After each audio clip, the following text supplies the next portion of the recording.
বদি কক্সবাজারের উখিয়া টেকনাফের অঘোষিত রাজা, সাবেক সংসদ সদস্যও তিনি।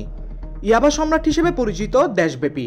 হাসিনা সরকারের পতনের পর থেকেই আত্মগোপনে চলে যান প্রভাবশালী এই আওয়ামী লীগ নেতা। সবশেষ গতকাল চট্টগ্রাম নগরীর একটি বাসা থেকে হত্যা চেষ্টা মামলায় তাকে আটক করে র্যাব।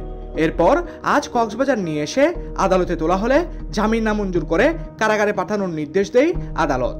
বদিকে আদালতে তোলা হবে এমন খবরে লোকে লোকারণ্য হয়ে পড়ে আদালত পাড়া।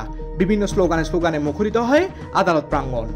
এ সময় বদির দৃষ্টান্তমূলক শাস্তি দাবি করেন বিভিন্ন ভুক্তভোগী সহ উপস্থিত জনতা। অনেক যুব সমাজ এখন আপনার নষ্ট হয়ে যাচ্ছে এই ইউবার কারণে।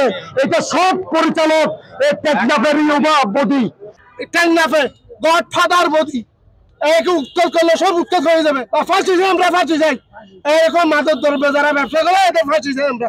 যত হত্যা দিয়েছে এটা কি সিআইবি বানাইছে? তার ভাইদেরকে সিআইবি এগুলো কিছু সিআইবি সবার কাছে দাবি যে ওর জন্য আসি আলোর মুখ আর না দেখতে পারে, যাতে মানুষের অন্ধকারে ফাটাইছে। আদালতে উপস্থিত আইনজীবী জানান, সময় বিলম্বিত হওয়ার কারণে আজকে রিমান্ড চাওয়া হয়নি। পরবর্তী ধার্য তারিখে বদিকে রিমান্ডে নেওয়ার আবেদন করা হবে। রিমান্ড পেয়ে একটা ভারপ্রাপ্ত কর্মকর্তা টেকনাফ থানার মাধ্যমে আদালতে এখনো পৌঁছায়নি।